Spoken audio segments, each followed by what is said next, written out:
Good morning, children.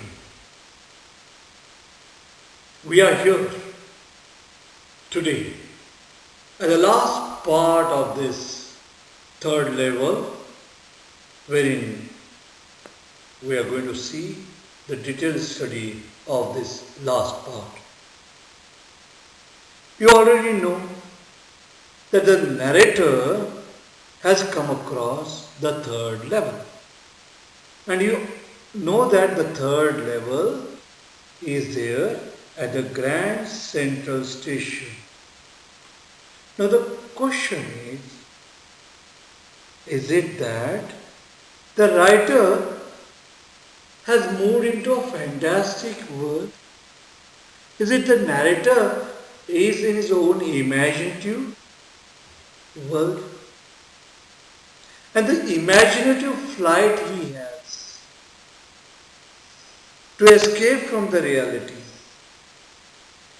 He also makes us to believe that the third level really existed. And we are all wondering whether he has started wondering about this particular world. The world that was very peaceful. The world away from all the worries. Is it that for Charlie, Grand Central has been an exit, a way of escape from insecurities, fear, war, and worries? He has started wandering into the fanciful world of 1894. The world which had peaceful existence of people. There was a harmony. And he goes on talking about how the things were during that particular time, still undeveloped. Away from the World War II, away from the harsh realities of the contemporary life.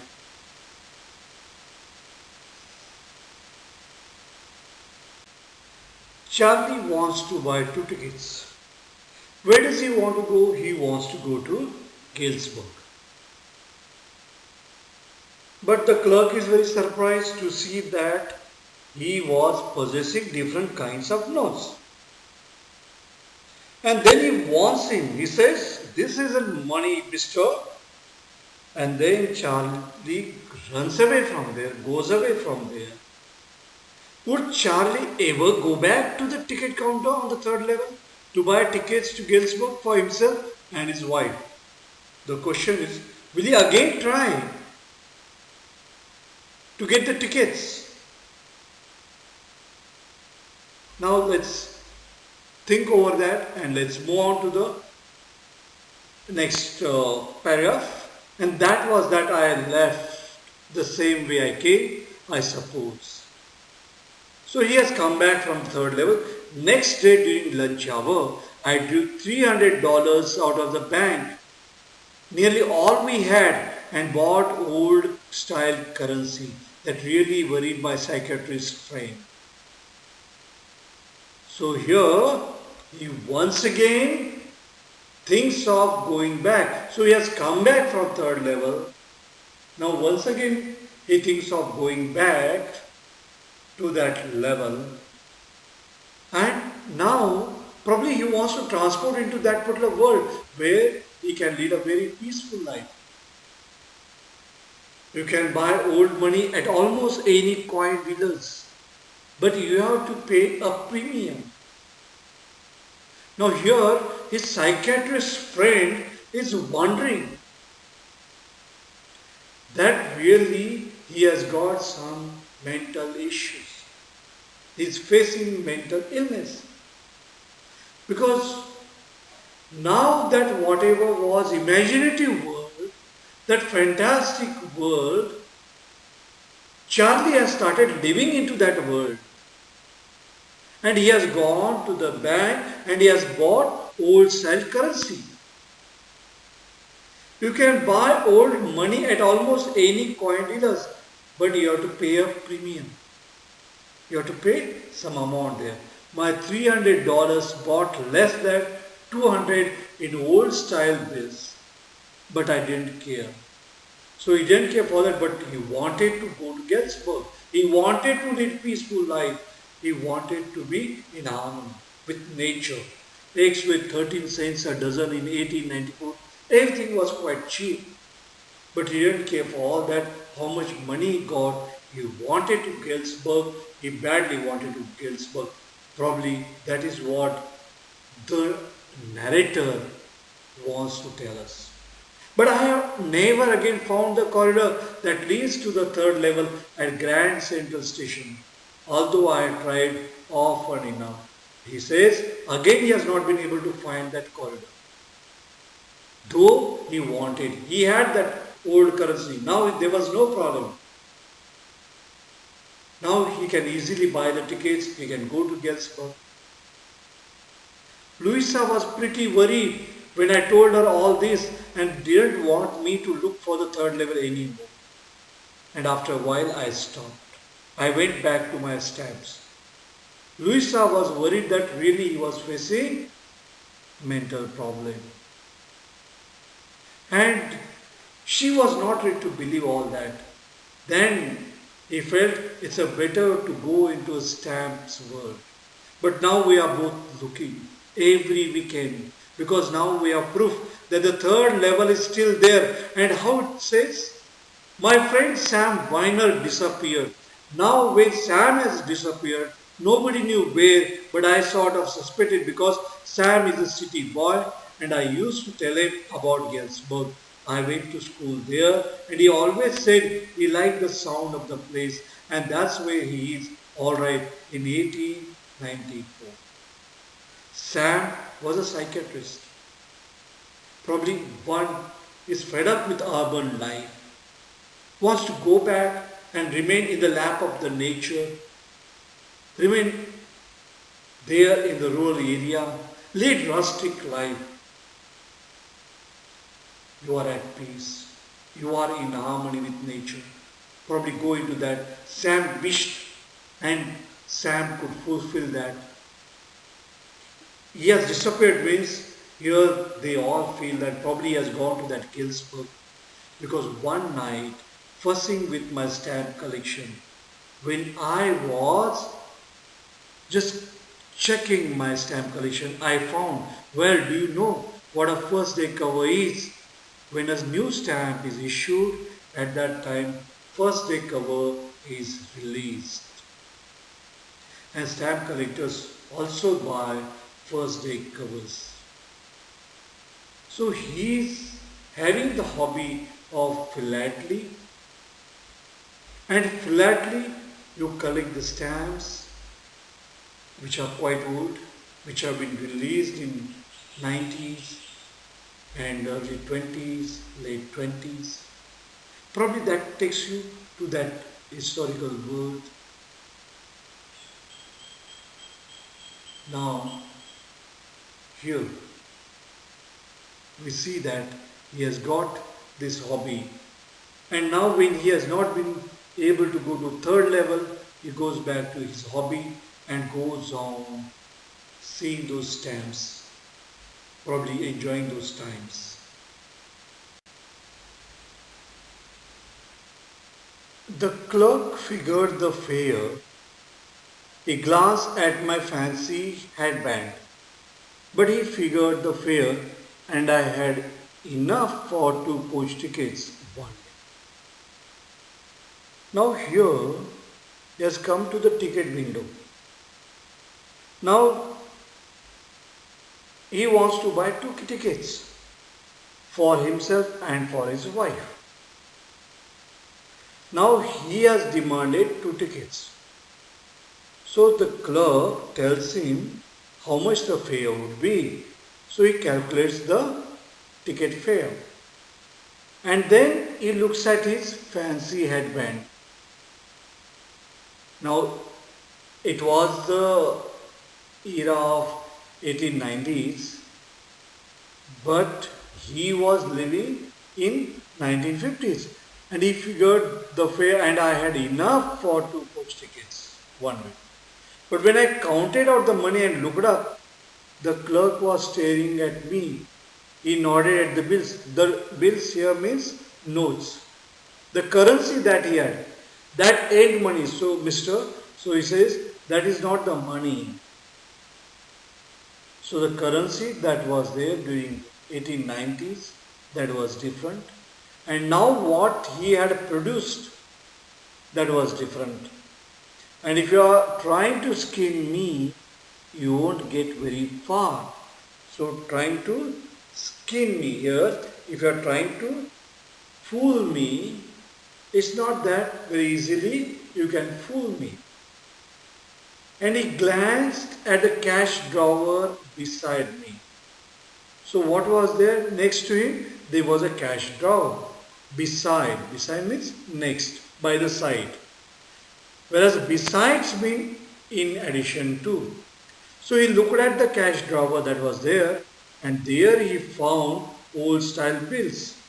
Of course, the money was old style bills. The currency that was there of different period. Half again as big as the money we use nowadays.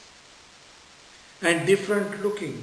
So here he talks about that particular period when that old currency was existing, but he did not have that, and therefore the clerk tells him that he was trying to fool him. I turned away and got out fast. So he runs away from there. There's nothing nice about jail even in 1894. So rather than getting arrested and moving into the jail, he felt that it's a better to run away from there and goes away from there.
Charlie has cultivated the hobby of philately,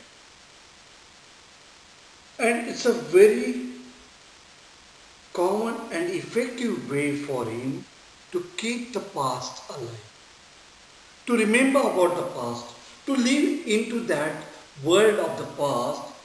Probably this hobby has helped him.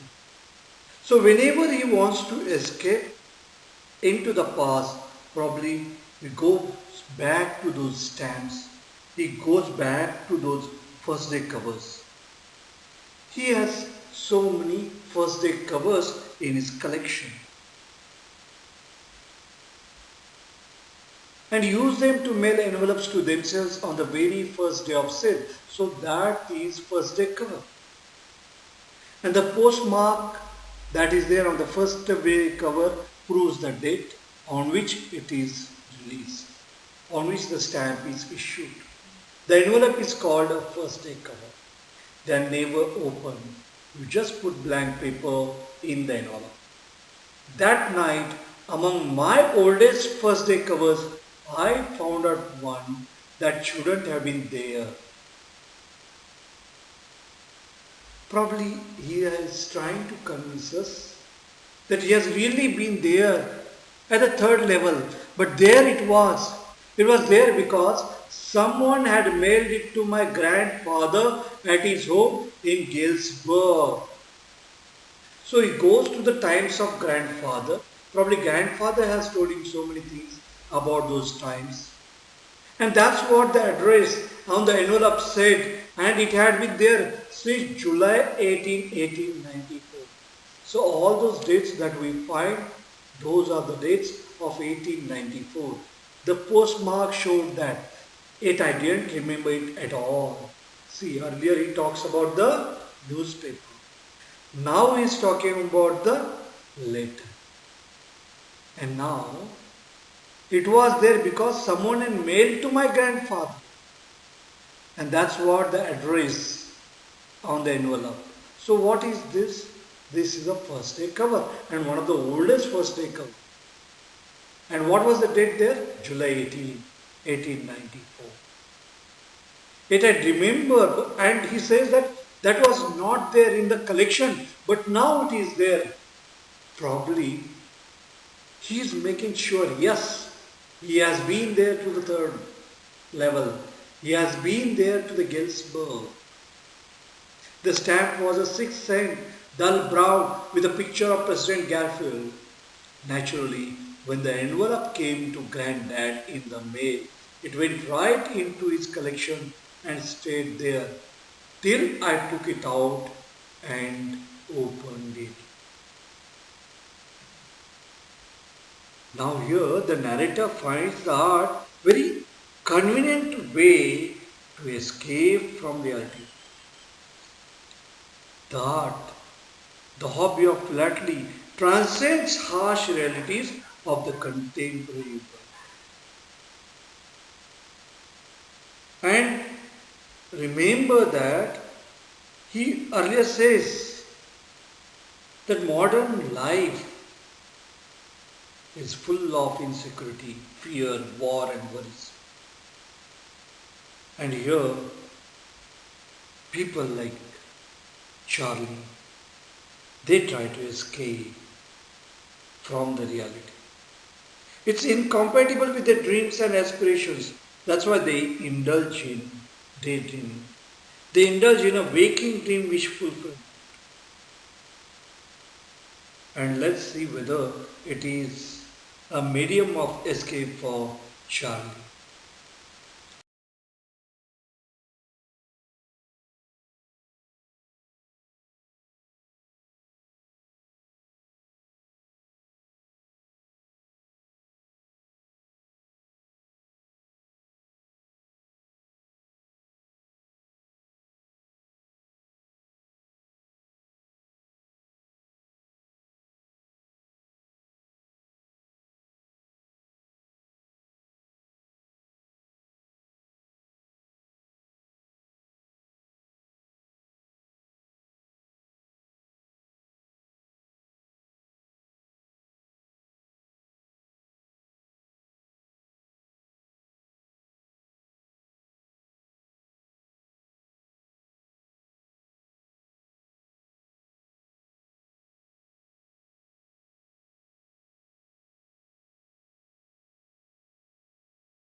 There's a turning point in this story, a kind of climax. Till this time, Sam has been trying to convince Charlie that he's trying to escape from reality and he's living in his fantastic world. He's into fantasy. He has imaginative flight. So that is not the reality. But here, now he talks about the first day cover, then he comes to the letter. The paper inside wasn't blank, it read. And let's see here what is written there. The address 941 Willard Street, Gillsburg, Illinois, July 18, 1894. Charlie. It wasn't blank, something is written there. I got to wishing that you were right. Who says this? Then I got to believing you were right. And Charlie, it's true. I found the third level. I've been here 2 weeks and right now down the street at the delis, someone is playing a piano. People are all very happy. They are playing a piano. Nobody is objecting to that.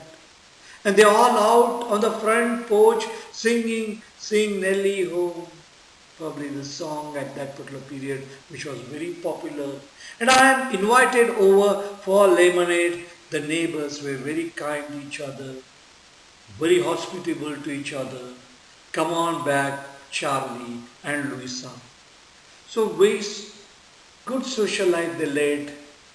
Now every human being is an island in itself. We have become more materialistic. The concept of joint family has gone. We talk about nuclear families. Keep looking till you find the third level. It's worth it. Believe me. And who has written this letter? The note is signed Sam. And that's the turning point. See, at the beginning of the story, it's a Charlie. We feel that Charlie was in his own world. He wanted to escape from the reality. But now here is a letter written by Sam. Did really third level exist? At the stamp and coin store I go to, I found out that Sam bought $800 worth of old style currency that ought to set him up in a nice little hay, feed and grain business. So what business he can do? Probably during that time, nobody required psychiatrist. Nobody faced mental illness. People were all quite happy. There was no sadness. He always said that's what he really wished he could do. And he certainly can't go back to his old business. Not in Galesburg. No, there's psychiatrist is not required. Illinois in 1894. His old business. Why? Sam was my psychiatrist. So he can't think about that business. Selling hay, feed and grain. So that kind of business he can look for there. So people were leading a very peaceful life. Nobody was facing psychological problems. Nobody faced mental illness. It was peaceful existence. And it was called for Charlie by Sam. That's what Charlie feels. And there's a twist in this story at the end.